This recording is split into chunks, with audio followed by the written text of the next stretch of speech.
Hello, welcome back to my channel. Today's video is a tag, and I was tagged by Jonathan. I'm gonna put his channel down below, and I had to write down the tag's name because I don't know what's going on with me today, but I said it a bunch of times and it was messing me up. So the tag is Super Duper AuthorTuber Tag Video 1.0.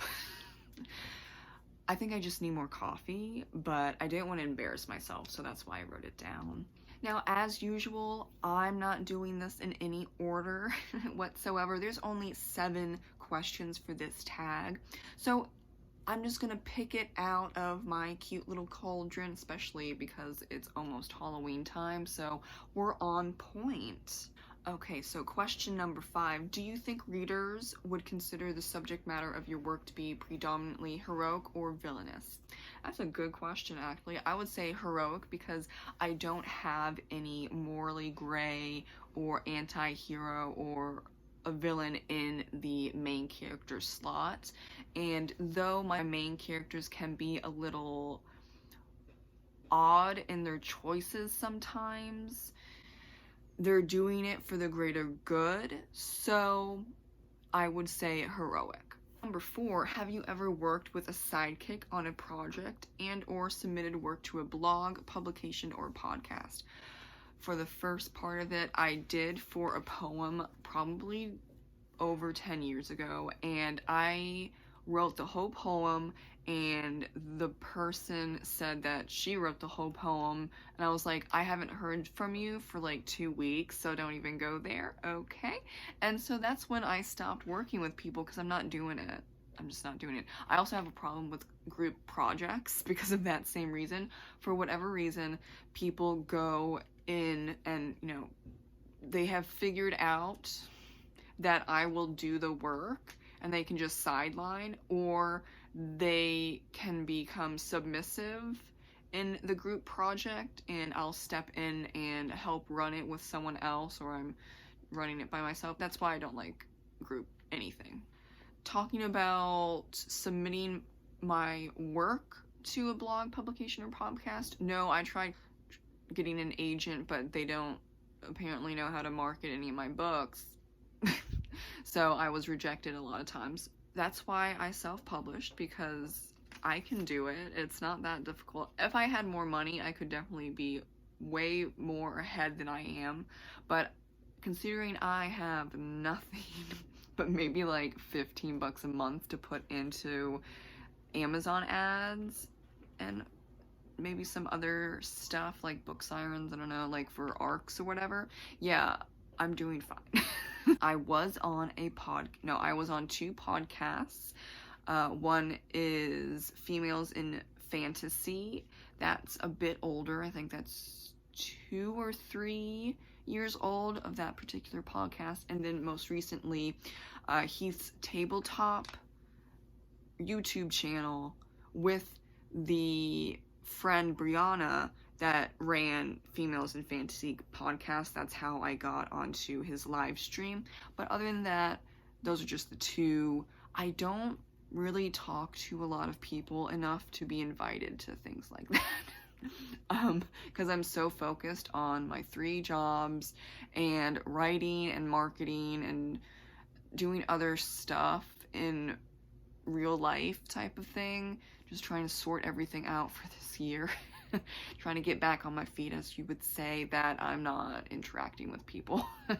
Number 6, what is your superpower? Resiliency is a superpower of mine. I have been recovered from all of my mental illnesses for going on 4 years now. It's going to be a couple of months until it hits 4 years, but I have gone through a lot and I have overcome all the things that I've been through in my childhood and my teen years, which would probably make people really sick and disturbed if they heard the whole life story up to 29 years. But that means I'm emotionally and mentally strong and resilient, and there is really nothing that I can't overcome because I've overcome the worst of the worst. Number 1, what's your favorite form of writing? Flash fiction, short story, novella, or novel? I have only wrote one short story, and that's a reader magnet. You can get that if you subscribe to my mailing list. Everything else I've written novel length. I just prefer novel, but it's not long novels. Like, I'm not writing a 150,000 word novel. It's not gonna happen, okay? More like, my longest was A Patriot's Tale, and that's 87,000 words, and then it kind of has been decreasing in word length since.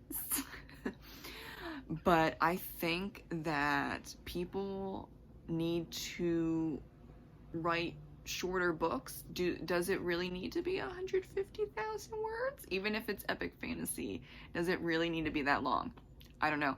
Do you need, for example, a young adult fantasy novel to be 95,000 words? I don't think so. I mean, there's just some people that are really pushing it, and a lot of it is filler. So I don't like filler stuff. Just because I want it to be in the novel doesn't mean it needs to be in the novel. That's my quote of the day. Number 2, what do you write, fiction or nonfiction, and what genre or category? I write fiction. I have 4 poetry books out, but I really don't think that I'm going to do a 5th one, but never say never. I don't know.